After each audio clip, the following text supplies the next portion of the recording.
নমস্কার, আমি সোমা। আপনাদের আবার স্বাগত আমার ছোট্ট পরিবার সোমা রান্নাঘরে। আমি আবার হাজির হয়ে গেছি আজকে একটি নতুন রেসিপি নিয়ে। একটু নতুনভাবে করব। হ্যাঁ, আলুর দমের রেসিপি একটু নতুনভাবে করব। রোজ রোজ একঘেয়ে খেতে আর ভালো লাগে না আলুর দম। এবার আলুর দমটা আমি একটু আজকে নতুনভাবে আপনাকে বানিয়ে দেখব। কথা দিচ্ছি, এটা লুচি পরোটার সঙ্গে দারুণ ভালো লাগবে, এমনকি রুটি দিয়েও খুবই সুন্দর লাগে খেতে যদি একবার এইভাবে বানিয়ে নেন। তা আমি আলুর দম বানাবার জন্য সময় কিছু আলু সেদ্ধ করে নিয়েছি, আর এখানে নিয়ে নিয়েছি পেঁয়াজ, টমেটো আর আদা। এখানে আমি রসুন ব্যবহার করছি না। পেঁয়াজ, আদা, টমেটোকে ডুমো ডুমো করে কেটে নিয়েছি। আর লাগছে ধনেপাতা। কড়ায় তেল দিয়ে দিয়েছি, তেলটা একটু গরম হয়ে উঠলে সেদ্ধ আলুগুলো ভালো করে ভেজে নেব, লাল লাল করে।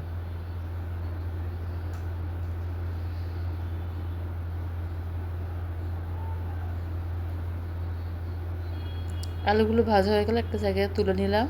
এবার ওই তেলের মধ্যে ডুমো ডুমো করে কেটে রাখা পেঁয়াজগুলো লাল লাল করে ভেজে নেব। তারপর তার মধ্যে দিয়ে দিলাম আদা বাটা।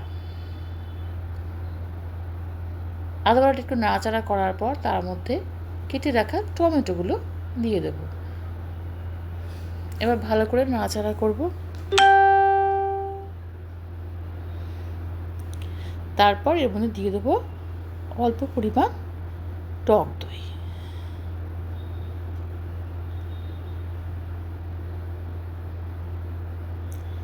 ভালো করে নাড়াচাড়া করে মিশিয়ে নিচ্ছি।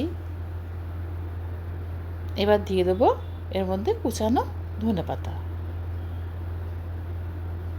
বলতে পারি এইভাবে একবার বানিয়ে দেখবেন, দারুণ লাগে, সত্যি বলছি, খুবই ভালো লাগে খেতে। এবার আলুগুলো দিয়ে দেবো, দিয়ে ভালো করে নাড়াচাড়া করে মশলার সঙ্গে মিশিয়ে নেব।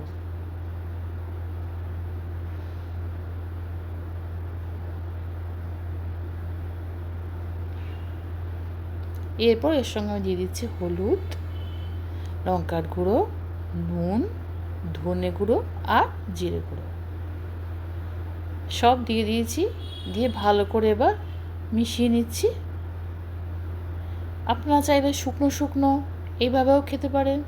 আবার যদি কেউ চায় যে একটু ঝোল ঝোল খাবো, তাহলে এর সঙ্গে একটু জল দিয়ে ঝোল ঝোলও করা যেতে পারে। তবে আমরা একটু ঝোল ঝোলই খাই।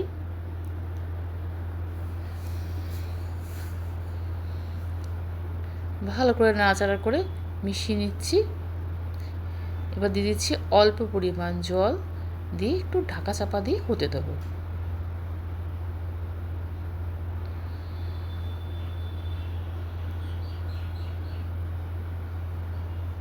এবার বেশ কিছুক্ষণ বাদে দেখাচ্ছি জলটা প্রায় শুকিয়ে শুকিয়ে এসছে, খুব বেশি জল যদিও আমি ব্যবহার করিনি।